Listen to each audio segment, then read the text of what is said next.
Jeffrey Dahmer, the Milwaukee cannibal, killed 17 victims in brutal, chilling ways.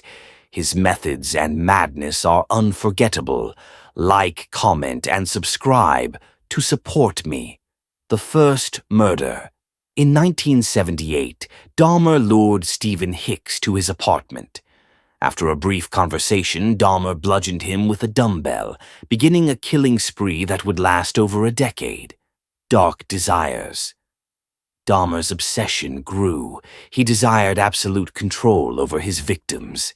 They were no longer just people. They were objects to be manipulated, controlled, and ultimately destroyed. The lure Dahmer carefully chose his victims, young men, often from marginalized communities. He lured them with promises of money, companionship, or even alcohol, trapping them in his apartment. The first trophy. After killing his victims, Dahmer began keeping trophies, skulls, body parts, and photographs. These mementos were a way for him to relive his moments of power and dominance over his victims. The experimentation. Dahmer experimented with his victims' bodies, injecting acid into their brains, trying to create zombies. His desire for control extended beyond death, and his twisted experiments grew more grotesque. The odor of death. Neighbors started complaining about the foul smell coming from Dahmer's apartment. Dahmer dismissed it, but it was more than just bad food. It was the unmistakable scent of death. The cycle begins. Dahmer's killings became more frequent. He used alcohol and drugs to subdue his victims, then strangled them to death. His need to kill, to dominate, consumed him. Each kill brought him closer to madness. The first slip-up. In 1991, Dahmer's first slip-up occurred. Tracy Edwards managed to escape his apartment and flagged down 2 police officers. His escape marked the beginning of Dahmer's downfall. The arrest. When the police entered Dahmer's apartment, they found a scene of horror, photographs of dismembered bodies, body parts in the fridge, and a trail of blood leading to Dahmer's next victim.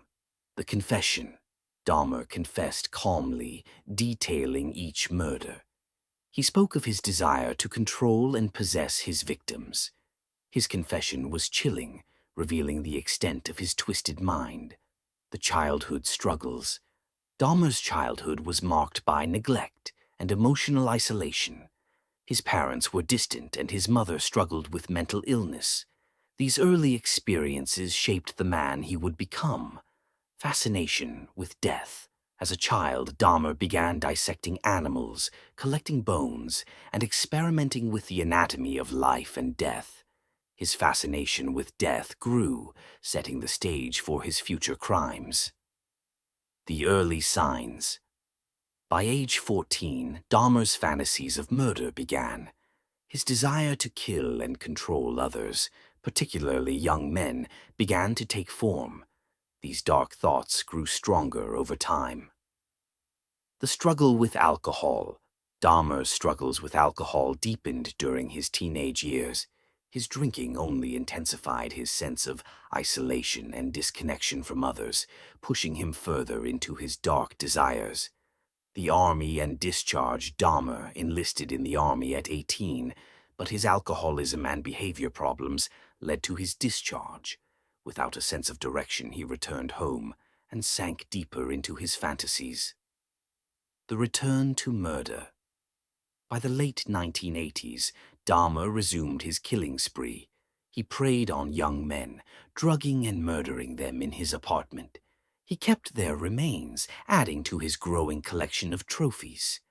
The hidden terror. Dahmer's ability to blend into society allowed him to continue his murders unnoticed. He lived in plain sight, and his victims remained invisible to the authorities until it was too late. The first escape. In 1991, Tracy Edwards escaped Dahmer's apartment. His escape alerted the police to Dahmer's activities, and the truth about his crimes was finally revealed after years of secrecy. The discovery. When police entered Dahmer's apartment, they found a horrific scene. Body parts were scattered throughout. Photographs of dismembered victims lined the walls, and the stench of death filled the air. The trial begins. Dahmer's trial began, and the world was stunned by his calm demeanor. He claimed to have no control over his actions, attributing his crimes to a psychological disorder.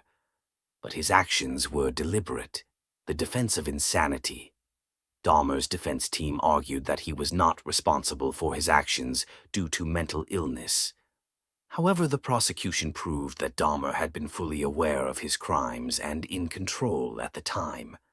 The verdict: Dahmer was sentenced to 15 consecutive life sentences without the possibility of parole. His lack of remorse and chilling confession made it clear that he was fully aware of his actions. Prison life. In prison, Dahmer became infamous. Inmates sought him out, and he quickly became a subject of fascination. His notoriety grew, even as he attempted to adapt to his new life behind bars. The search for redemption.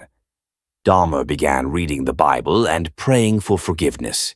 He spoke of his remorse, but the horrific acts he committed were too monstrous to be undone. Redemption was impossible. The attack in prison. In 1994, Dahmer's life came to a brutal end when he was attacked by fellow inmate Christopher Scarver. Scarver claimed that God had told him to kill Dahmer, and his reign of terror ended that day. The murder in prison. Scarver attacked Dahmer with a metal bar while he was cleaning a bathroom. Dahmer died from his injuries shortly afterward. Scarver's justification was that he was carrying out God's will. The mixed reactions. Dahmer's death sparked mixed reactions. Some believed he deserved his fate, while others questioned whether it was right for an inmate to carry out such justice. His death marked the end of his terrifying legacy. The legacy of pain. The families of Dahmer's victims were left to mourn their loved ones. The brutality of Dahmer's crimes left them with broken lives, unable to undo the horror that had been inflicted upon them. The psychological enigma. Dahmer's motives remain a psychological mystery. Was he driven by a need for power and control? Or was he simply a product of his past, shaped by neglect and emotional turmoil? The true horror. The true horror of Dahmer's actions lies not just in the murders, but in the way he viewed his victims. To him, they were objects to be controlled, manipulated, and discarded at will. The media frenzy. Dahmer's crimes captivated the media. Documentaries and books have delved into his life, trying to understand what made him the monster he became. His story has become one of America's most chilling tales. The victims' voices. Dahmer's victims were often marginalized and overlooked, their deaths unnoticed until it was too late. Their stories remain a tragic part of Dahmer's legacy, lives lost without justice. The public fascination. Dahmer's case continues to fascinate the public. His calm demeanor, chilling confessions, and the horror of his crimes make him one of the most notorious serial killers in history. The questions remain. Questions about Dahmer's true motivations continue to linger. What caused him to commit such horrific acts? Was he born this way, or was it the result of a lifetime of trauma? The everlasting impact. Dahmer's crimes left a permanent scar on the victims' families and the public's consciousness. The legacy of his atrocities will never be forgotten, and the questions surrounding his mind remain unanswered. The final reckoning. In the end, Jeffrey Dahmer's story is one of terror and tragedy. He left behind a legacy of pain and destruction, a chilling reminder of the darkness that can exist within the human soul.